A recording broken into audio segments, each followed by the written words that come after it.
왜 한국은행이 미국 금리가 더 높아진 상황에도 바보도 아니고 왜 먼저 금리를 동결했을까요? 여기서 더 올리면 어떠한 시스템 위기로 번질까봐, 경제가 박살이 날까봐 올려야 하는데도 못 올리는 겁니다. 안녕하세요. 웅덩이 매매법 레버리지 ETF 장기 투자자 디벨롭몽입니다. 오늘도 계좌 먼저 공개하고 시작합니다. 국내 계좌는 다시 곧 양전할 것으로 보입니다. 미국 직투 계좌는 마이너스 27%입니다. 현재 QLD 평단가를 57달러에서 56달러까지 또 낮추었습니다. 이걸 50달러 초반까지 낮추는 게 제 현재 목표입니다. 그리고 아시는 분들은 아시겠지만 오늘 월요일부터 썸머타임이 적용됩니다. 즉 이 썸머타임 기간 동안은 프리장이 한국 시간으로 6시가 아닌 오후 5시에 시작되며 밤 10시 30분까지입니다. 그리고 정규장은 11시 반부터가 아닌 10시 반부터 새벽 5시까지이고요. 그리고 애프터장은 새벽 5시부터 아침 7시까지로 바뀌니 모르셨던 분들이 계시다면 참고하시면 됩니다. 먼저 웅덩이 매매법 매수 현황부터 공유드리면, 먼저 QLD는 60일선에 닿았고 오늘 2일차 매수하는 날입니다. 5일차까지 분할 매수하면 되죠. S&P 500 두배 레버리지 SSO는 121선에 닿아서 오늘 3일차 매수 날입니다.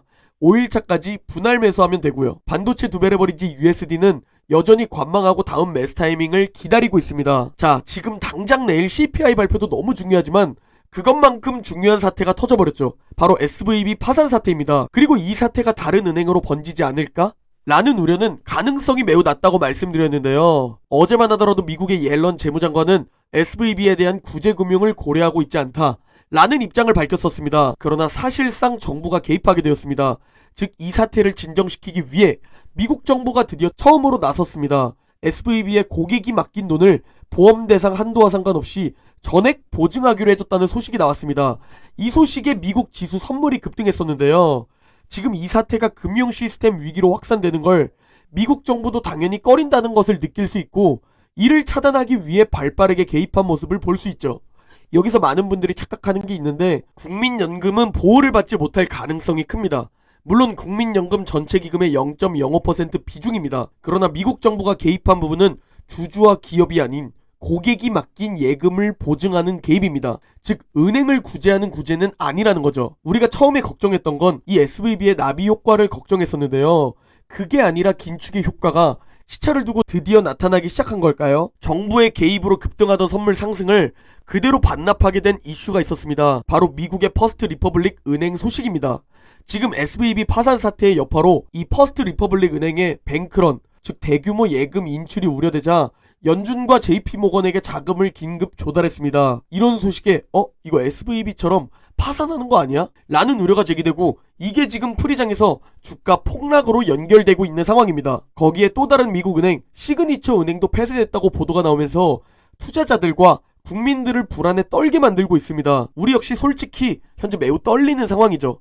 시스템 위기로 빠지면 주가 반토막도 각오해야 하니 말이죠. 즉 2008년 리먼 브러더스 사태 악몽이 이거 다시 되살아나는 거 아니야? 라는 두려움이 우리 마음에 자리 잡기 시작했습니다. 그렇다면 과연 리먼 브러더스 사태 때는 어떤 사람들이 어떻게 펼쳐졌는지 우리가 그걸 살펴봐야겠죠. 화면에 보이는 차트는 나스닥 두배 레버리지 QLD가 직접 리먼 브러더스 사태를 때려맞은 차트입니다. 레버리지는 장기 투자하면 안 된다고 말하는 분들이 많습니다. 저 역시 그 말에 부정하지는 않겠습니다. 다만 전 지금 이 삶에서 벗어나기 위해 제 기준에서 가장 확신이 있는 종목을 선택했습니다. 리스크를 껴안고 투자하는 겁니다. 그리고 이 QLD가 리먼 브라더스에서 어떻게 되었는지 체크해보고 리먼 브라더스 때 어떤 움직임이었는지 그런 것들을 살펴보면 여러분들에게 도움이 될 겁니다. 자, 먼저 2007년 4월 2일 미국의 2위 모기지 대출회사 뉴 센츄리 파이낸셜이 파산 신청을 했었습니다. 그리고 4개월이 지난 2007년 8월 6일에 미국의 또 다른 모기지 대출회사 아메리칸 홈 모기지 인베스트먼트가 파산 보호 신청을 했죠. 그리고 이때까지만 하더라도 주가는 그렇게 폭락을 보이진 않았었습니다. 그러나 6개월이 지난 2008년 2월 이런 사태들이 계속 터지자 미국 의회는 1680억 달러의 경기 부양안을 승인합니다. 미국 정부가 개입하기 시작했고 주가는 바닥을 찍고 상승하는 듯 싶었지만 다시 하락했죠. 왜냐면 7개월이 지난 2008년 9월 15일에 그 유명한 리먼 브러더스가 파산 신청을 했기 때문입니다. 이 소식에 주가는 폭포처럼 흘러내리기 시작했죠. 그런데 아이러니하게도 워렌 버핏은 이 리먼 브러더스가 파산한 지 한 달 뒤 나는 주식을 사고 있다. 지금은 탐욕을 부릴 시기다. 라고 뉴욕타임즈에 기고문을 내었다는 겁니다. 그리고 그 시기를 살펴보면 진짜 떨어지는 칼날 그 어딘가이며 비관론자들 입장에서는 전혀 이해가 안 가는 타이밍에 장기 투자의 대가, 아니 역대 최고의 투자자 워렌 버핏은 줍줍하고 있었다는 사실입니다.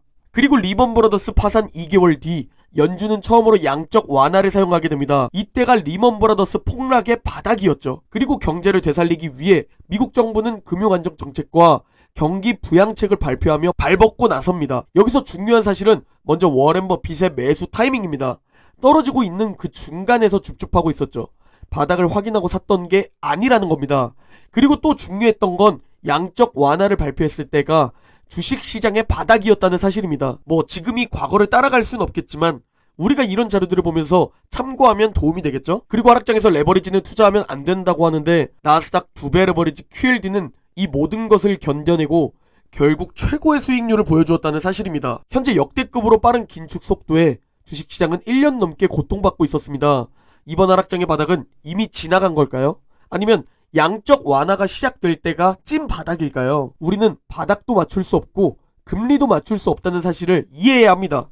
여러분, 불과 일주일 만에 50bp 금리 인상, 빅스텝 전망이 사라져버렸습니다. 지금은 금리 동결이라는 전망이 10% 이상 치솟고 있는 상황입니다. 일주일 전에는 빅스탑 얘기가 나왔는데 지금은 금리 동결이라는 얘기가 나오고 있습니다. 불과 일주일 전 3월 7일에는 50bp 금리 인상이 급격하게 치솟으면서 70%까지 올라가면서 와 진짜 이거 어쩌나 싶었는데 불과 일주일 만에 50bp 전망은 사라져버렸습니다. 그래서 피터 린치는 항상 말했죠. 연준 의장도 금리를 예측할 수 없다고 말이죠. 그럼에도 우리는 예측합니다. 실제로 제 유튜브 댓글에도 정말 많은 예측 댓글이 달립니다. 부디 예측할 수 없다는 사실을 우리는 받아들여야 합니다. 이는 전문가들도 매스컴도 마찬가지입니다. 골드만삭스는 연준이 3월 FOMC에서 금리를 동결할 것이라고 오늘 보고서를 내놨습니다. 그러나 불과 일주일 전 파월의 청문회를 보고 최종 금리를 상향했었는데 또 일주일 만에 3월은 동결한다고 말을 바꾼 거죠.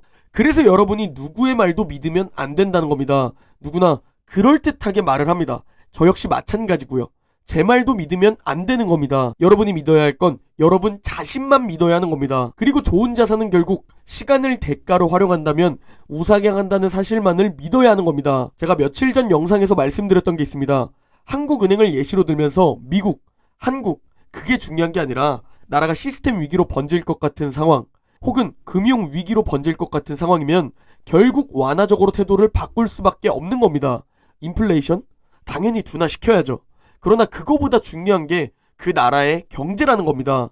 즉 인플레이션을 둔화시키기 위해 의도적으로 경제를 조금 둔화시키고 약간 침체시키려고 하는 거지 경제를 망가뜨리면서까지 인플레이션을 잡을 수 없다는 겁니다. 왜 한국은행이 미국 금리가 더 높아진 상황에도 바보도 아니고 왜 먼저 금리를 동결했을까요? 여기서 더 올리면 어떠한 시스템 위기로 번질까봐 경제가 박살이 날까봐 올려야 하는데도 못 올리는 겁니다. 지난주 파월 의장 증언에서 이런 질문이 나왔었습니다. 경기 침체가 발생하면 금리 인상을 중단할 건가요? 라는 질문에 파월 의장은 우리는 경기 침체를 추구하지 않으며 경제 회복을 위해 경기 침체를 겪을 필요도 없다고 생각한다. 라고 말했다는 겁니다. 즉 연준은 경기 침체를 추구하지 않는다는 거죠. 인플레이션을 둔화시킬 정도의 약한 경제 둔화를 의도적으로 만들려고 하는 거지 경제를 침체시킬 생각은 없다는 겁니다. 자, 그렇다면 현재 바이든 정부는 어떨까요? 바이든 정부 입장에서 우리가 생각해 봅시다. 내년 대통령 재선을 앞두고 있는 상황이죠. 그런데 현재 인플레이션도 6%로 여전히 매우 높은 상황인데 여기에 만약 시스템 붕괴까지 터져버리면 내년에 바라보고 있는 대선에 문제가 생기게 됩니다. 즉 바이든 정부 입장에서는 어떻게든 내년 대선 전까지 인플레이션을 둔화시키고 금리 인하를 통해 경제를 부양시켜야 국민들의 투표를 받을 수 있기 때문에 이걸 원하고 있을 가능성이 매우 높은 상황입니다. 그래서 대통령 임기 3년 차에 미국 증시가 매우 좋은 흐름을 보였던 것과 연결되는 거죠. 그리고 지금 벌어지는 이 모든 것들이 그냥 매번 있어왔던 경제 사이클이라는 겁니다. 경제 사이클에 대해 큰 틀에서 이해를 한다면 결국 경제는 침체 시기를 맞이하게 될 것이고 국가는 다시 금리 인하, 완화적 정책을 펼치게 됩니다. 그러면 다시 경제는 호황으로 바뀌어 상승하죠. 심지어 거의 폐쇄 국가 수준이던 중국은 독하다 싶을 정도로 제로 코로나 정책을 펼쳤었죠. 그런데 경제가 박살이 나버리니까 결국 폐쇄 국가 중국도 완화적으로 돌아섰죠. 결국 미국도 경제가 박살이 날 것 같으면 정책을 바꿀 수밖에 없다는 사실입니다. 지금 이 시기도 과거 하락장에서도 항상 등장했었던 말이 있습니다. 이번에는 다르다 라는 말이죠.